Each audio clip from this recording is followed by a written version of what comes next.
Hello students, we were doing ray optics, and in the ray optics the previous class discussion was prism. In prism we were doing the minimum deviation, and today here we will start with the maximum deviation case of prism. See, for maximum deviation, first see this, the general formula of deviation I plus E minus A that we have discussed. For maximum deviation, the primary condition is to make I as pi by 2, make incidence angle as 90 degree. So when I is pi by 2, this you can see I is pi by 2, then we have to calculate, I is known to us, we have to calculate only E, because A, the prism angle, is the characteristic of every prism that is given in the question, that will be given. So how to calculate E? You know na, E is the angle of emergence, so obviously it will be at the second surface. So we will use Snell's law at the second surface to calculate E. Since the incidence angle is pi by 2, obviously the refraction angle will be critical. C, critical, and pi by 2, they are in pair. C and this R, sum of these two is obviously the prism angle. This is why prism angle at times are also called refracting angle. Whenever question says refracting angle of a prism, don't get confused about the angle of refraction. The refracting angle is the prism angle.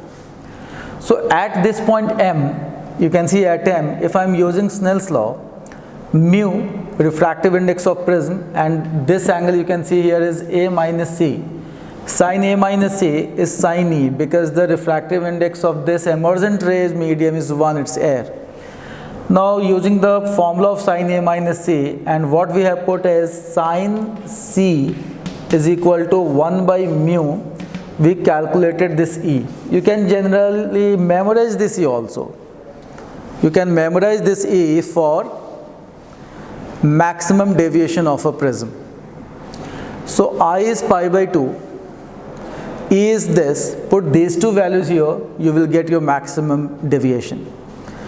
Now the next topic, important topic for NEET point of view, is dispersion. Dispersion is what? Obviously the splitting of light rays into its components. Suppose there is a white light, it will split into 7 wavelengths. Why this splitting is taking place? For that we have to understand this, that is called Cauchy's equation. Cauchy's equation. According to Cauchy's, the basic equation was refractive index mu is equal to some constant A plus some constant B by lambda square. This was an expansion series of mu and wavelength, refractive index and wavelength. But for NEET point of view, you have to just memorize this formula in 2 steps, A plus B by lambda square. Although it is lambda 4 also, and higher power of lambda in the denominator also, but for you mu is A plus B by lambda square. Now mu is inverse proportion with the wavelength. Mu is in inverse proportion with the wavelength. So if wavelength is higher, like for example take red light, wavelength of red light is higher, it means mu is lesser.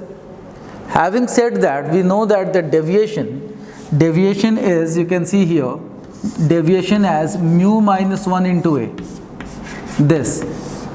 So deviation depends upon mu and mu depends upon wavelength. Isn't it a very interesting concept? Till this point what we have studied, that refractive index is being defined for a wavelength. Now what we are discussing, refractive index is being defined for a wavelength which was initially that, cut it. So it's a very interesting concept to know that initially we learned that refractive index is being defined for a medium. Now what we are saying, refractive index is being defined for wavelength. So if a light is not monochromatic, many wavelengths are there, so for each wavelength there is a separate refractive index. This was the Cauchy's theorem. So here this is the white light, 7 wavelengths, for each wavelength different mu, and for different mu this is different delta, so you can see the deviations are different. So the extreme deviation, that is the violet and red difference of this, the range in which the light actually splitted, this range is called angular dispersion theta, which is delta V minus delta R. And putting formula of delta mu minus 1 into A, what we get is mu V minus mu R into A. Here one thing is interesting to see, we are using the paraxial deviation formula. There were three deviations, the minimum, the maximum, the paraxial, but while dealing with the dispersion theory, the splitting of light theory, what we use is the paraxial deviation. Moreover, dispersive power, you can see dispersive power. Dispersive power means every you can say refracting device like prism or the lenses, they have got their own dispersive power. How smoothly, how you can, in how many components they can split. So the dispersive power, the ability to split, ability to disperse a light having more than one wavelength is called dispersive power. How it is being decided, this is dispersion, or you can say angular dispersion upon mean deviation. So greater is the dispersion, obviously greater is the dispersive power, and lesser is the deviation, then greater is the dispersive power. So higher dispersive power is decided according to the lesser deviation.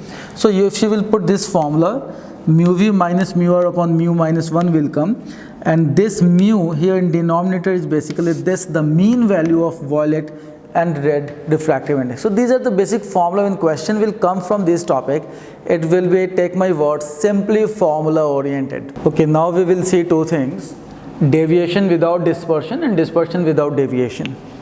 Two questions are generally asked on this. First, the relation between the two prism angles, because to produce any one of them, like in single prism, there is a dispersion, there is a deviation.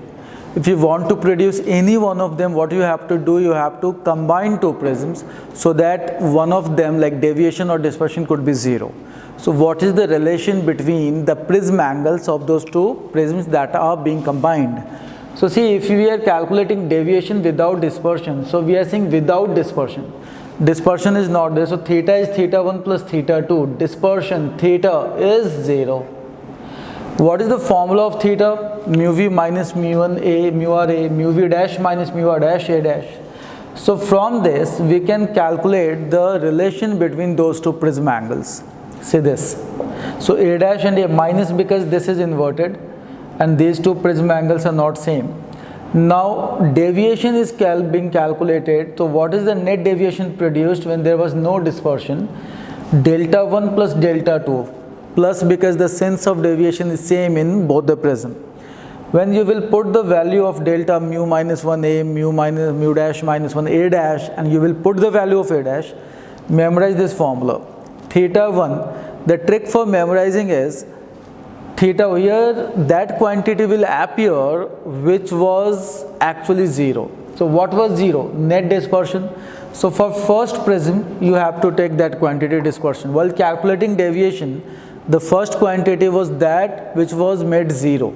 Theta 1 by dispersive power of first minus 1 by dispersive power of second.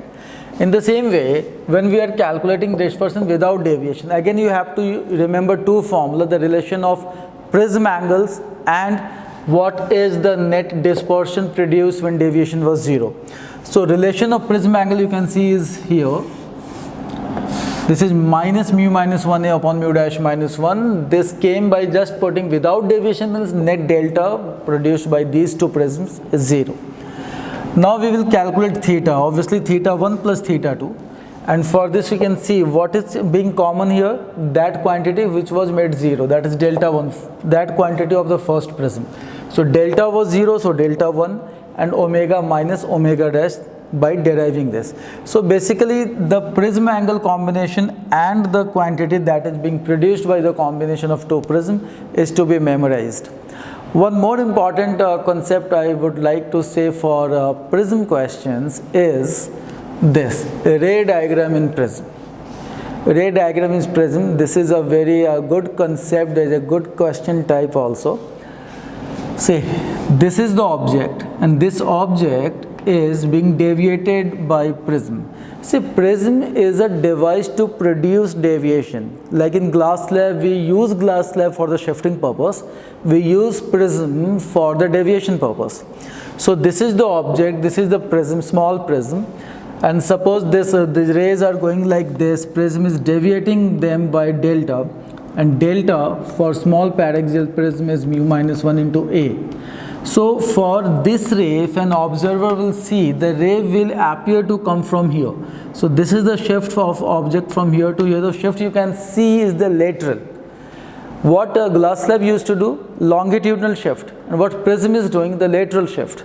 So if this is delta, vertically opposite angle is delta as well, and we can write tan delta, and for smaller angle you know that tan delta is delta. So delta is perpendicular upon base h by u. So what is this height of image? That is delta multiplied by u, and delta here is mu minus 1 into A. So suppose we are putting some concave mirror here.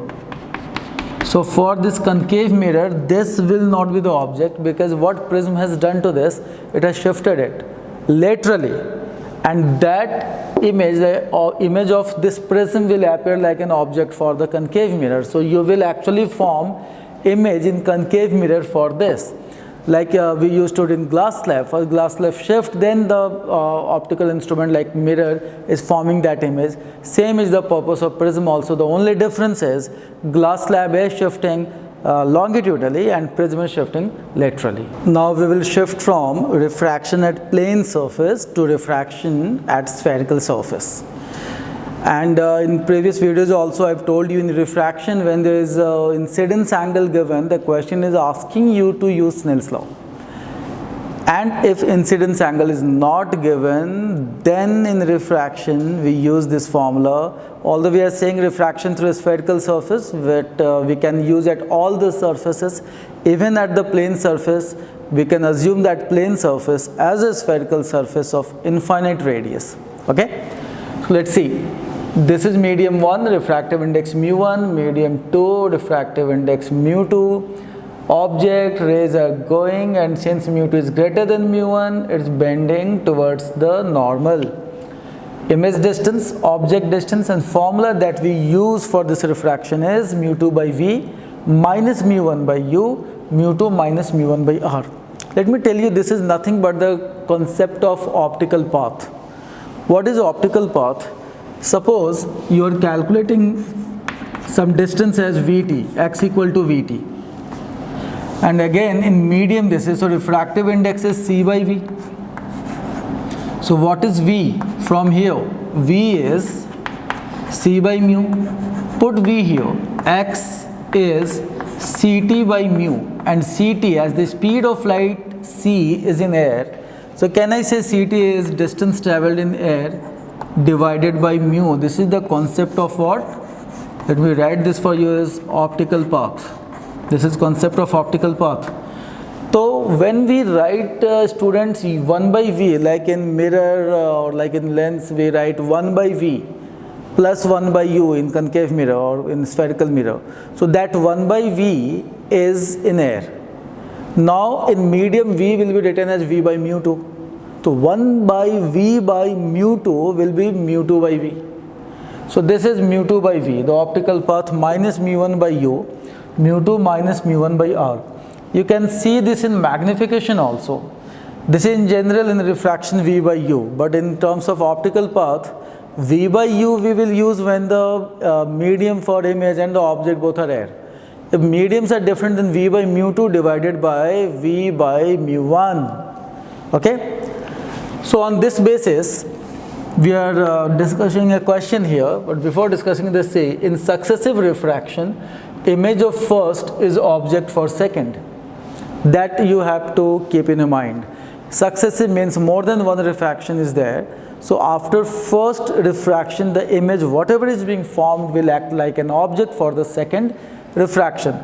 Say this. This is a quarter cylinder, 1/4 of a cylinder with refractive index 1.5. There is an object here at a distance mr. M is some number, and r is, you can see, radius of curvature of the cylinder. The question is asking you to find m if the final ray, you can see here, final ray is going straight like this. So how to do this? See, final ray is like this. The ray diagram should have been like this. This at 1, then refraction, then at 2.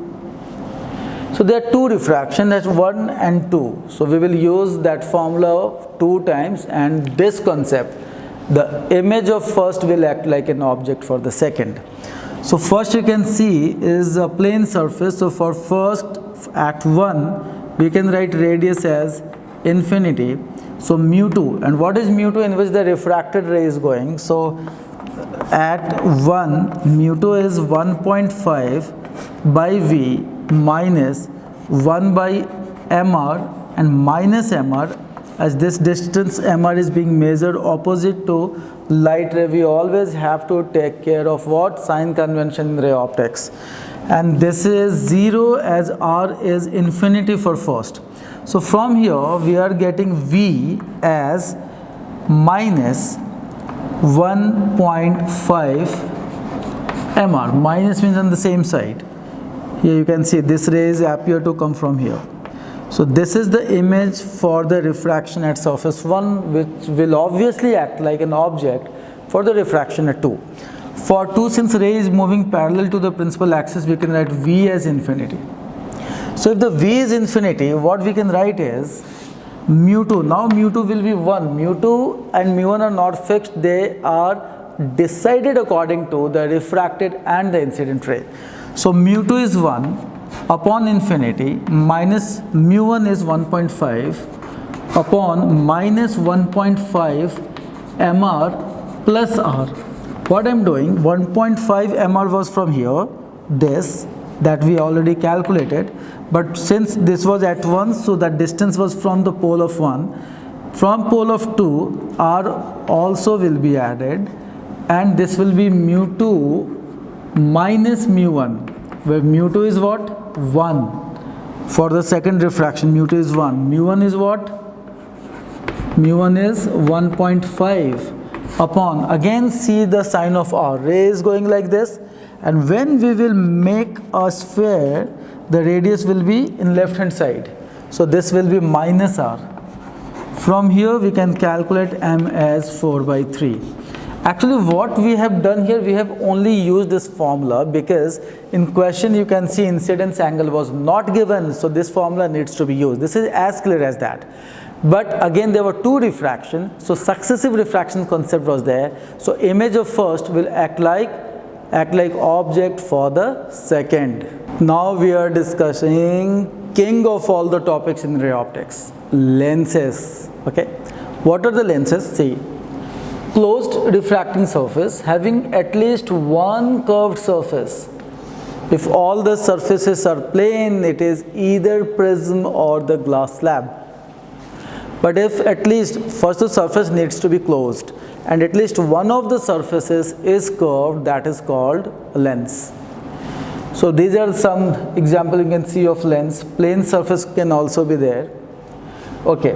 Now the very basic definition of very basic fundamental characteristic of lens is its optical center. See, suppose this is a, we can say, convex lens, converging one. This O is the optical center, and these two P1, P2 are the poles of two respective curved surfaces.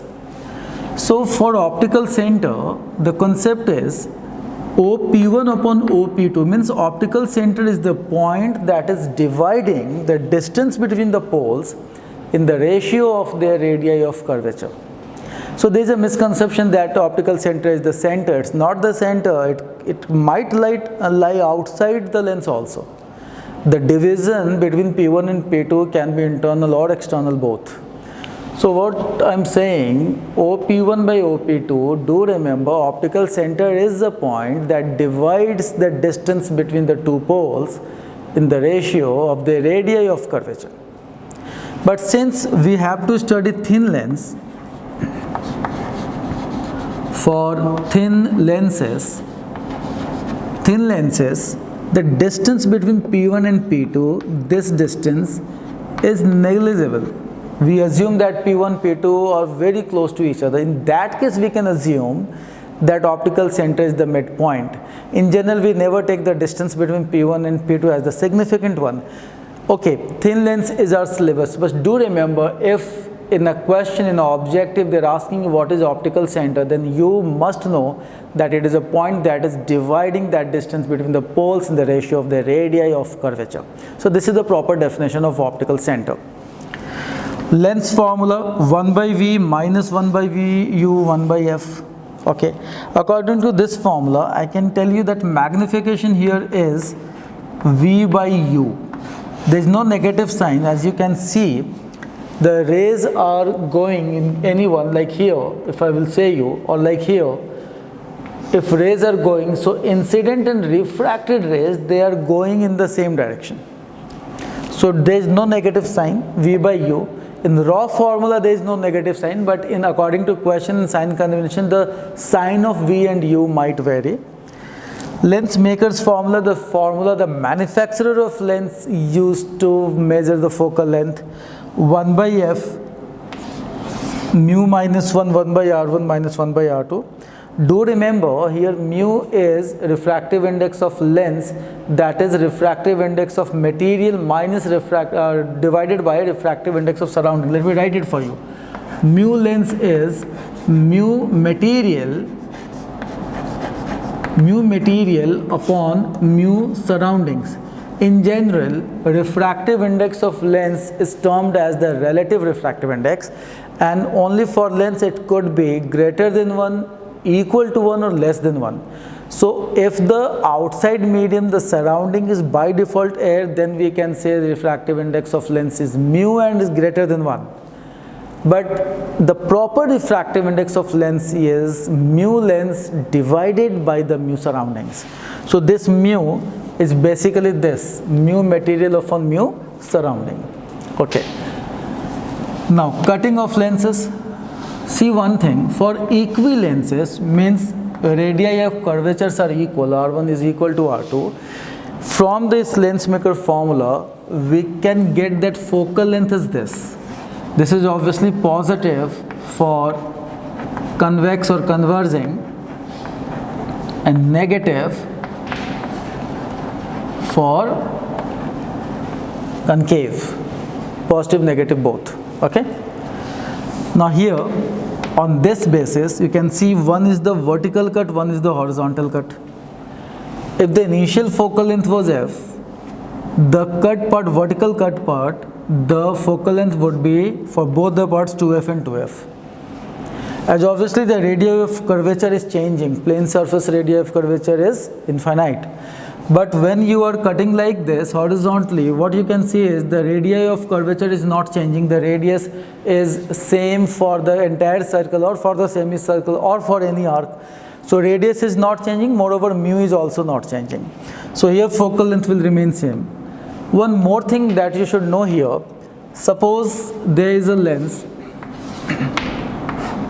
it has been filled with more than one medium like this. You can see that horizontally this. So if an object is placed in front of it, so rays from that object will go through all the mediums simultaneously. Some rays are going through mu1, some rays are going through mu2, some rays are going through mu3. So these all mu according to the lens maker formula will form different F. As many refractive index, as many focal length, and as many image distance for one object. So do remember, if refractive indexes, different mediums are there, horizontal separation, then as many medium, as many images will be formed. But if that filling of lens by different medium is like this is one medium mu1, this is second medium mu2, in that case what will happen, you can think this is an object, right? All the rays simultaneously are going through mu1 only, and then due to mu1, one focal length, image is formed. This is called successive refraction. Mu1, mu2, this is just like combination of two lenses. So this is just like combination of lenses, one of mu1, one of mu2. So if an object is placed in front of mu1, first image will be formed due to mu1, that will act like an object for mu2, but finally one image will be formed only. So in vertical separation, vertically refractive indexes are filled, only one image will be formed. Horizontally filled, as many refractive indices, as many images are there. Okay. Moreover, at times intensity of image is also asked. So intensity is proportional to the area square. Area is the area of curvature. So in that case, you can see area of curvature was intact. So intensity of image will not change, but here half cut, the area will be a square by 4, so intensity will be I by 4. So in horizontal cut, focal length is not changing, but intensity will change, and that depends upon the area of curvature. Now combination of lenses, the next application point, you can see there are two lenses with respective foci f1 and f2 separated by d. In general, we use this formula, 1 by f equivalent is 1 by f1 plus 1 by f2 minus d by f1 f2. Also, we can say power of this combination is p1 plus p2 minus d by p1 p2, d into p1 p2. Okay. But the conceptual point that you have to understand here is this formula cannot be used all the time for the combination of lenses. This formula can be used when the final ray, the ray that is finally falling on the lens is coming from infinity. The ray diagram should be like this, coming from infinity, like this. Okay? So you think if the rays are coming from infinity, so obviously u is infinity. So if u is infinity, don't you think that focal length will be the image distance also if u is infinity? The formula this, u is infinity, so v is focus. So in that formula, we are calculating the focal length, equivalent focal length, but that is also the final image distance, as this formula is applicable only when the light is coming from infinity. Otherwise, if object has been kept at a finite distance, what you have to do? Again, first calculate the image of first lens that will act like an object for second, and in this way you can calculate the final image. But don't use this formula when object is at finite distance. Okay, the next application topic for lens is silvering of lens. When we polished one surface of lens, the reflection becomes dominant over there and behaves like a mirror. You can see this is the object, rays are going, refraction from the silvered surface, reflection from third, refraction. Okay, so final image you can see is being formed in front of the device, the instrument. So this is a mirror. In lens you cannot have the final real image in front of the lens. So this acts like mirror. So total power is twice the power of lens plus 1 time the power of mirror. 1 by f is 2 by fl plus 1 by fm. Okay. Next one is displacement method. Let me tell you one of the most important method. Displacement method is used to calculate focal length of a lens. In this method, what happens, how you will recognize in the question, that question is relating the displacement method. At times this word displacement method is not written in the questions. So see, object needs to be fixed, screen needs to be fixed, and only the convex lens is moving into between. Okay, this is moving. So as this convex lens will move, obviously the distance from object will change, hence the object distance will change, and there will be two positions of lens. Let's say d is greater than 4 times the focal length of lens. Then you will get two positions of lens at which real images are being formed on the screen, real images. Okay. So distance between those two positions is, say, x. At two different positions of lens, real images are being formed on the screen, and this is possible when only d is greater than 4f. If d is equal to 4f, only one real image is there, and in that case the lens will be at exact midpoint, so at a distance of 2f from the object. If d is less than 4f, there is no real image being formed on the screen. So in that case, if x is known to you, the focal length is d square. You can see d, the distance between the object and screen, as these two are initially fixed, d square minus x square upon 4d. Okay, this is the focal length of the lens.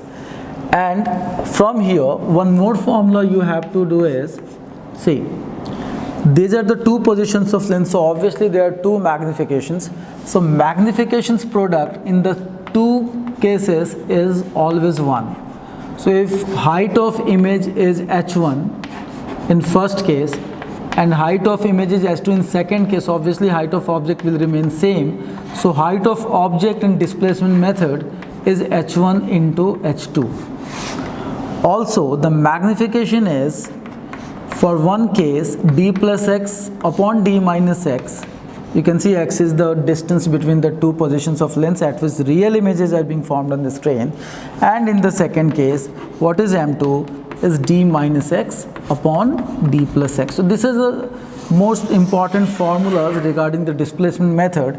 And how will you identify displacement method when the position of object and the screen is given fixed in the question. One aberration in lens is the chromatic one. Chromatic aberration means color related, wavelength related aberration. See what happens. We know that 1 by f is mu minus 1 by r1 minus 1 by r2. Okay. So basically f, you can see, is in inverse proportion with the refractive index. And according to Cauchy's equation, mu is in inverse relation with the wavelength. Means f is in direct relation with the wavelength. So greater wavelength is for red light. So for red, the focal length is also greater. So that will be here f of red. See the relation, inverse proportion to mu, inverse proportion to lambda, f direct proportion to lambda. Greater lambda means greater focal length. This is fv.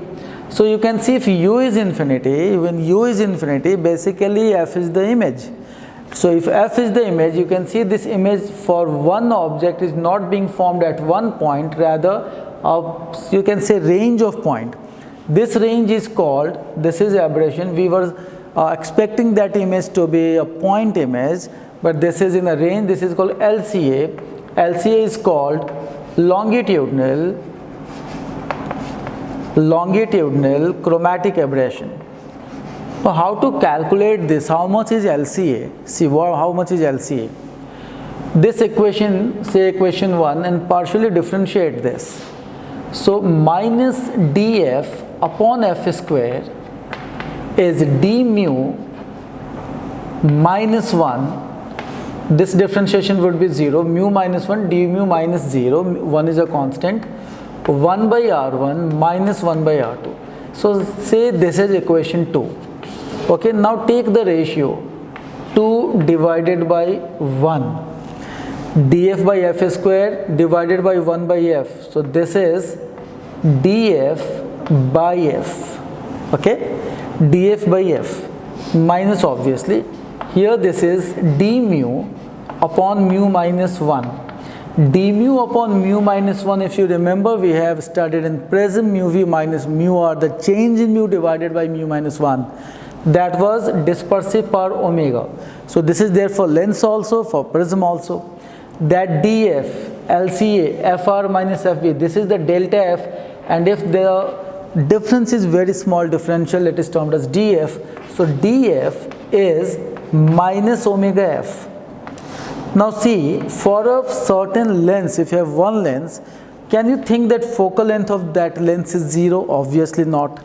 And if there is a lens, there is a refracting device for white light, for the heptachromatic, it will obviously disperse. So there is a dispersive power also.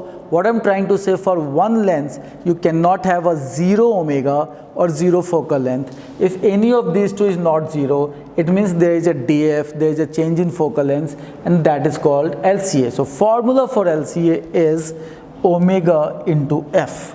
Now if we want that chromatic aberration, aberration is not preferable obviously. So if we want to remove this, that process we termed as achromatism. Achromatism. Okay. In achromatism, what we do, we use two lenses of different focal length. So for one, if it is coming as negative, for the second opposite side, the nature is opposite. One is convex, one is concave. So for one, if it is positive, for second it would be negative, and the combination might be 0. So see, this is the combination. like this. Suppose its focal length is f1, there is f2. The combination will be 1 by f, 1 by f1 plus 1 by f2. You can see the rays are coming from infinity. Differentiating partially, df by f square is minus df1 by f1 square minus df2 by f2 square. This minus is cancelled. And df was LCA. So if you want to make df 0, achromatism, that is process of removing the chromatic aberration. So if you want to make df 0, obviously this RHS should be 0. Fine. And what is RHS? df is omega f. So 1f will be cancelled and this will be omega 1 by f1 plus omega 2 by f2 is 0. You can see we are putting 0 addition of two quantities. So obviously two positive quantities cannot sum up to 0. So if one is the positive focal length, the second must be the negative focal length. So this is the condition for achromatism, in which one lens is convex and the second is concave. Now we will see some important application points for optical instruments. To start with, this is simple microscope. Simple microscope is nothing but the converging lens that is being used to get the magnified image up to maximum, you can say 20x, multiple 20x is also the upper limit. Okay, let's see, there is an object of height h0, okay, and this object is being placed at a distance d from eyes. D is distance of distinct vision. So in that case, what theta naught we can write? We can write theta naught as h naught divided by d. This is the theta naught. Now when in front of this h naught a converging lens is being placed, we can see the ray diagram. This is the spreading rays and eyes are here. So these rays are appear to come from here. So obviously this is the, we can say, a virtual image. Okay, this image you can see easily is magnified as compared to h naught. Say this image, let's say it's being formed at VE. Now what is theta I? Theta I is h naught this upon UE. This h naught, now the distance is, when we are using lens, that distance is called distance of object from the lens, UE. So the magnification would be, for the simple microscope, this would be theta I by theta naught. This is h naught upon UE, h naught upon D. Okay, so the magnification is D by UE. The simple magnification we can say is D by UE. Now according to the various value of UE, we will have the various magnification. Suppose if the final image VE is at infinity, so obviously UE is the focal length, FE you can say, so magnification in that case is D by FE. This is called the normal adjustment. As the final ray is being formed at infinity, you don't have to adjust your eyes. This is a normal adjustment of lens and your eyes. And if the final image is being formed at D, by using the lens formula 1 by V minus 1 by U is equal to 1 by F, here we can get the magnification as 1 plus D by Fe. So this is for the near point. Near point means D, capital D, least distance of distant vision, and this is for infinity, so obviously this is for far point. So these are the magnifications of simple microscope. For optical instrument, do remember a rough ray diagram, because in NEET they won't ask you a 5 marker, a rough ray diagram and the proper magnification.